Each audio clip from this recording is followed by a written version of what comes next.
Hi, I'm Kim and this is Homestead Witchery, and today I'm going to talk about numerology. This is going to carry over next week when I'm going to tell you about a new kind of, it might not be new. Somebody may have already thought of this, but I'm going to try it. And I haven't seen it before, so I'm calling it new. But a way to blend numerology with another form of divination. First, numerology is where you take like your birthday or words or a sentence. You take something and you break it down into numbers, and then you break the numbers down into the smallest number you can get. Now, if you're trying to find out about yourself, kind of like astrology, you would take your birthday. I'm not going to use my birthday. I'm going to use Carl Sagan's birthday because he's gone, and I don't want people knowing my birthday. So Carl Sagan's birthday is the 9th of November, and he was born in 1934. So you add 9 plus 11 for November, or 1 plus 1, plus 1934. Hopefully I have this maybe right here, so you can see what that problem looks like. When you add all those numbers together, you get 1. That's Carl Sagan's life path number. And your life path is, I have notes. Your life path is the basis of what path your life could take. And it turns out mine is 7. Actually, 2 of my numbers are 7.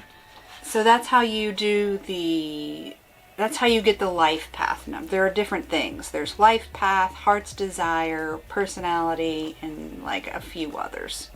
And you can determine compatibility. I haven't done Ken's yet because I only just started researching this today because I've been thinking about this new form of divination. I don't usually do divination that often, so I was looking for something that would fit me. My life path number is 7, and that I'm the seeker. And that means that I have a clear and compelling sense of myself as a spiritual being. And so my life path should be devoted to investigations into the unknown, finding the answers to mysteries of life.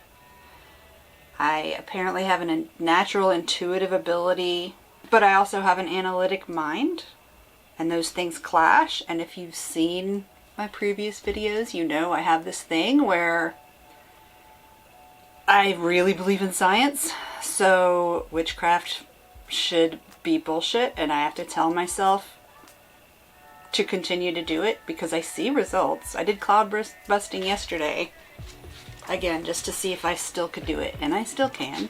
And when I say that, I'm thinking, you're so full of shit. So I have that constant struggle, and apparently that's just how it's meant to be, according to numerology. I usually am solitary. That's accurate. So that's my life path. Seeking knowledge and the constant battle between my analytical science brain and my witchy, intuitive, claircognizant thing. So another thing you can find out about yourself is your destiny number, which delves into your abilities, desires, and personal goals. Use your full birth name, including your middle name.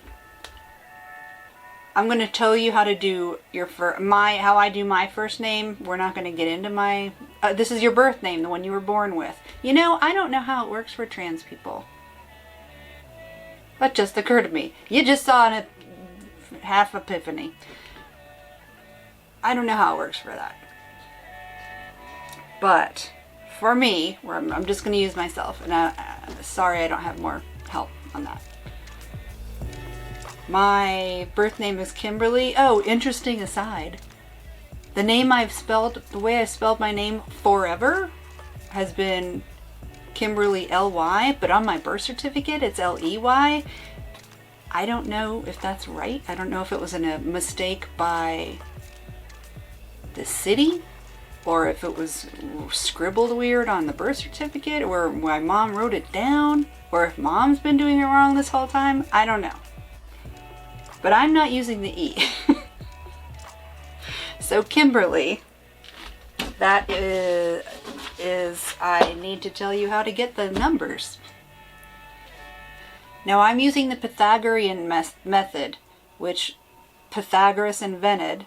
He's the guy from Greece, or I think it's Greece. He's the one who assigned the numbers to the letters 1 through 9 and then start over. The way you get the numbers to use in numerology is the alphabet is it's broken into strips of 9. So A through I is 1 through 9. So A is 1, B is 2, 3 is C, C is 3, until you get to 9. And then it stops and it starts back at 1 again. So when you get to I and it's 9, J isn't 10, it goes back to 1. So I and R are 9, and J and S are 1. And there's another part where you're just counting vowels and just counting consonants, and everybody knows Y is kind of a weird thing, and it depends on how the letter sounds, where it is in the word. There's a few different variables. So the easiest thing to do is Google how is Y used in numerology and put the word in.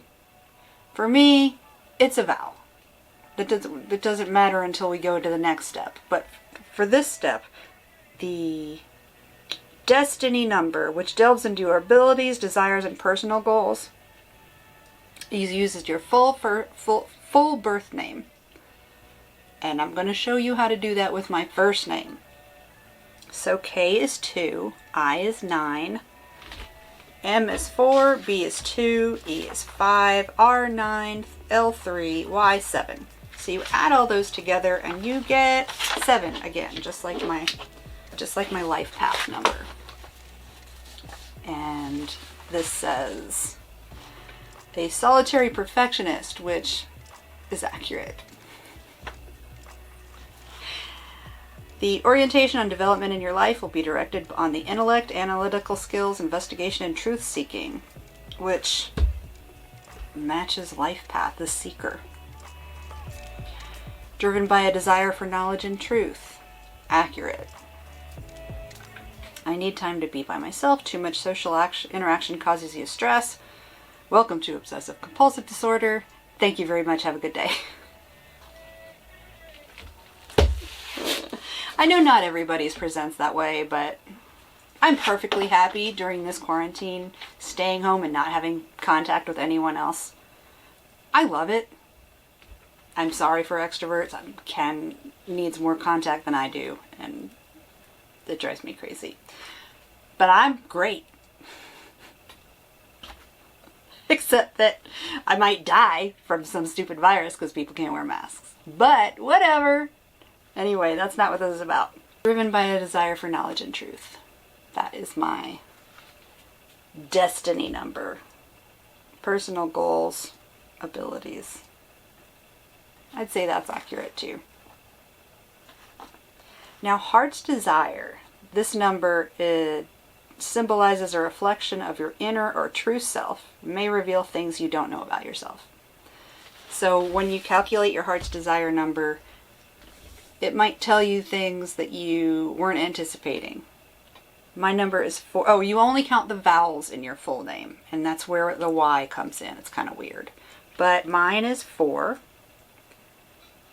I dislike sudden changes, prefer orderliness in all things, a deep need to create something of value that people can find beneficial in their day-to-day lives.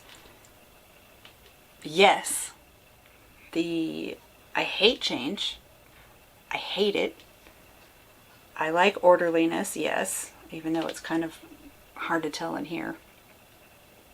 The need to create something of value that people can find beneficial in day-to-day lives. Yes, that's why I have my shop. That's why I'm doing this channel. I want to be able to help.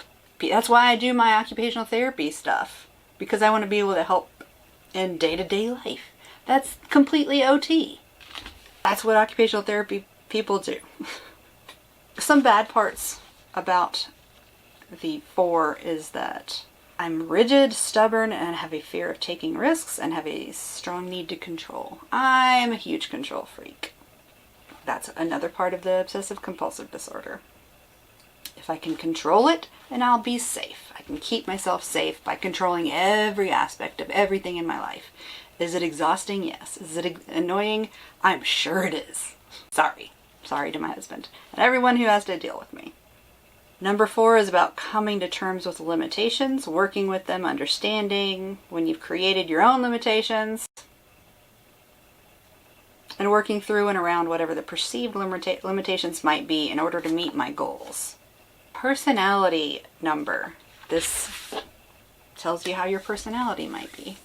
Mine is a 3, and you use only the consonants and you add them all together. Mine is 3, and I'm a problem solver. Innovative in their thought processes and comes up with solutions quickly. Think outside the box. Unique approach to day-to-day life issues. Single-minded, introspective, investigative. That all reflects back on my life path, heart's desire. I'm a good listener, impulsive. I have good attention to tiny details, but that attention means that I lose track of the big picture. I'm pretty pedantic, which means I'll pick everything to death and forget what the actual argument is. I know it irritates people. It irritates me too. Sorry.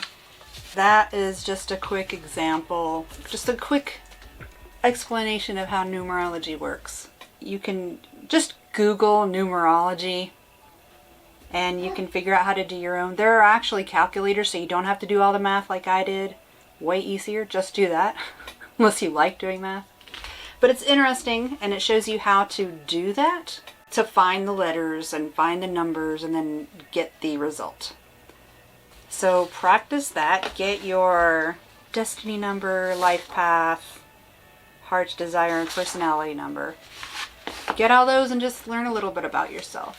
And then next week, we're going to try using it in divination. There is a way to do it in divination. It has a different name, but I'll go into that next week. So that's it for today. Thanks for watching, and I'll see you next week.